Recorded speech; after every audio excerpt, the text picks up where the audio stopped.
From the threat of facing an innings defeat by the start of the day, Bangladesh did well to get the lead of 81 runs against South Africa by the end of the third day's play, which ended through bad light. Hello and welcome to the quick run of the Dutch-Bangla Bank series between Bangladesh and South Africa. I am alongside HD Ackerman. HD, how are you? I'm all right, thank you, Mazza. Good day's play, wasn't it? Yeah, it was a brilliant day of cricket in here. And what about the start of the day's play? 3 early wickets and then Bangladesh made a comeback? Yeah, with how well Bangladesh played yesterday evening, I actually thought that they would make a real fist of things and maybe Mushrika was going to get himself another Test 100, but Kagiso Rabada had other ideas this morning. And then all of a sudden we thought we were going to have an early finish.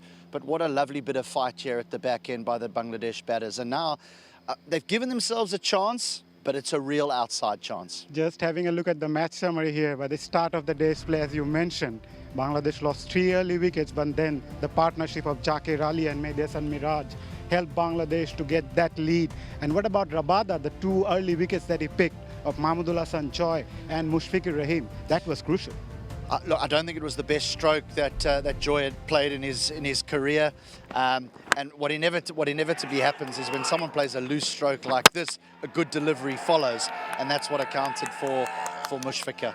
Yeah, just going back to Mushfiqur's partnership, Zakir Ali and Mehdi Hasan Miraj's partnership, the way Zakir batted, missed out in the first innings and then came back in the second. And what about Miraj? He's been performing well. Yeah, when you're making your debut, there's nerves, and when it doesn't go so well in the first innings, you can only imagine how he was feeling when he walked into bat for that second inning. So he would have had the calming influence of Miraj because Miraj has been there for a while now. He's put on player of the match performances, he's put on player of the series performances as he did in Pakistan. So he would have just calmed those nerves for Zakir. And I know most of the plaudits will go to Miraj, but I think we need to mention that the performance of Zakir Ali has gone a long way in making sure there's a contest here today.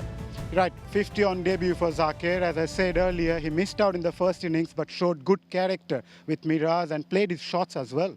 Well, the one thing that I thought that he did really well, which we haven't seen by the Bangladesh top order in both innings, was that they played proper test match cricket.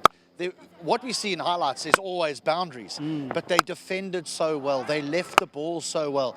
When there was a bad ball that was bowled, they put it away, but it was proper test match batting. A high percentage of boundaries, but also a high percentage of dot balls because of when South Africa bowled well, they were sharp in defence. Just going back to Mehdi Hasan Miraj, 13 shy of his second Test 100. Previously, he scored 100 against West Indies. That was 2 under pressure. Today, he was also under pressure. And how would you rate his knock? Well, the one thing we don't want to do is touch the money here by saying that he's going to get his second Test match 100. But he has played brilliantly. What I really enjoyed about him was the identifying that South Africa had the 2 seamers and they got the 2 spinners. And when Dane Pitt, the off spinner, came on, he decided to go after him. And he sort of put South Africa under a little bit of pressure. Aiden Markram, the South African captain, towards the end of the day ended up bowling himself because Dane Pitt has been pretty ineffective for South Africa, courtesy of how Miraj played. He was the more aggressive of the two in the partnership.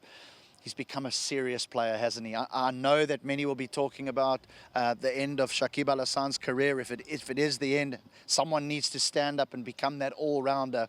I think you found him already. Truly, and we'll start early tomorrow. That's because we have ended the day's play early today, and we'll have a 9:30 a.m. start here at the Sher-e National Stadium in Mirpur. And we are hoping for an exciting finish of this Test match, if it not goes to the 5th day.